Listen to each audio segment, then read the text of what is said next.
Hi hello friends welcome back to my channel. ప్రస్తుతం అన్నదాత సుఖీవ పథకం సంబంధించి రాష్ట్ర వ్యాప్తంగా ఉన్నటువంటి రైతులందరూ కూడా రెండో విడత సంబంధించి ఎప్పుడు రిలీజ్ చేయబోతుంది రాష్ట్ర ప్రభుత్వం అని చెప్పేసి రాష్ట్ర వ్యాప్తంగా ఉన్నటువంటి రైతులందరూ కూడా ఎదురు చూస్తున్నారు కదండి.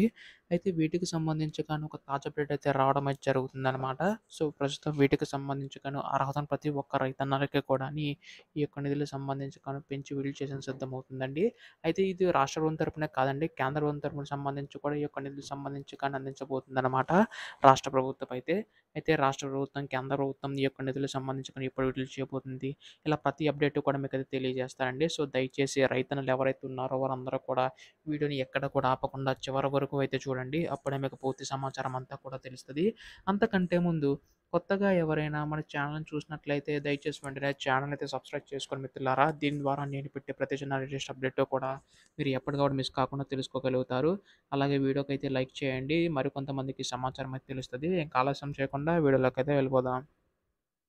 సో, ప్రస్తుతం ఏపీ రాష్ట్ర వ్యాప్తంగా ఉన్నటువంటి రైతన్నలందరికీ కూడా ఏపీ రాష్ట్ర ప్రభుత్వం అయితే ఒక గుడ్ న్యూస్ చెప్పడం అయితే జరగబోతుందండి.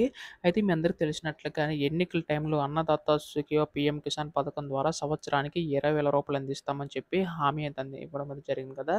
అందులో 14,000 ఏమో రాష్ట్ర ప్రభుత్వం తరపున, రూ. 6,000 ఏమో కేంద్ర ప్రభుత్వం తరపున, మొత్తంగా రూ. 20,000 అనేవైతే రైతుల ఖాతాలో జమ చేయనుందండి. అయితే ఇప్పుడు పీఎం కిసాన్ పథకం సంబంధించి గాను రూ. 6,000 అనేవైతే రైతుల ఖాతాలో జమ చేయవలసి ఉండగా, అలాగే రాష్ట్ర ప్రభుత్వం తరపున 14,000 జమ చేయవలసి ఉండగా మనకు అంతా ఒకేసారి కాకుండా విడతల వారీగా జమ చేసుకుంటూ రావడం అయితే జరుగుతుందండి. అంటే రూ. 6,000 ఏమో ఒకసారి, 14,000 ఒకసారి అలా అనమాట. అయితే ఈసారి మాత్రం ఏంటంటే విడతల వారీగా జమ చేయడం అయితే జరుగుతుంది కదా! అయితే కేంద్ర ప్రభుత్వం రూ. 6,000 అయితే ఒకేసారి కాకుండా 3 విడతల కింద ఏ విధంగా జమ చేస్తుందో, రాష్ట్ర ప్రభుత్వం కూడా 14,000 ఒకేసారి కాకుండా 3 విడతల్లో జమ చేయనట్లుగా తెలుస్తుందండి. అంటే మనకి పీఎం కిసాన్ పాటుగానే మనకి ఆంధ్రప్రదేశ్ రాష్ట్ర ప్రభుత్వం నిధులనేవి విడుదల చేయనుంది కదా!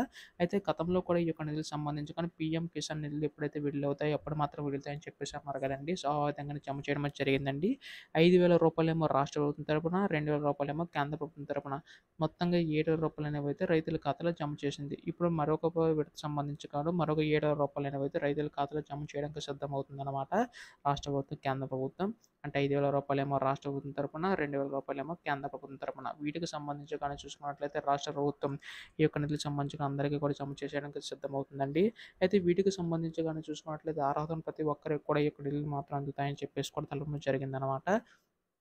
అంటే ఖచ్చితంగా మీరు ఈ కేవైసీ నమోదు చేయించుకోవాల్సి ఉంటుందండి. కేంద్ర ప్రభుత్వం తరపునేమో భూమి కలిగి ఉన్న వారికి మాత్రం అందిస్తే, రాష్ట్ర ప్రభుత్వం భూమి కలిగి ఉన్నవారితో పాటు కౌలు రైతులకి, అటవీ శాఖ భూములకి, దేవాలయ భూములకి అందరికీ కూడా అందించబోతుందండి రాష్ట్ర ప్రభుత్వం అయితే. వీటికి సంబంధించి ఈ కేవైసీ తప్పనిసరిగా చేయించుకోవాలని కూడా తెలపడం జరిగిందనమాట. రేపటిలోగా దీనికి సంబంధించిన అప్డేట్ అయితే రాబోతుందండి నిధుల విడుదలపై అయితే. ఇప్పుడు దీనిపై ఎటువంటి లేటెస్ట్ అప్డేట్ వచ్చినా మీరు ముందుగా తెలుసుకోవాలనుకుంటే వెంటనే ఛానల్‌కి సబ్స్క్రైబ్ చేసుకోండి. ధన్యవాదములు. జై హింద్.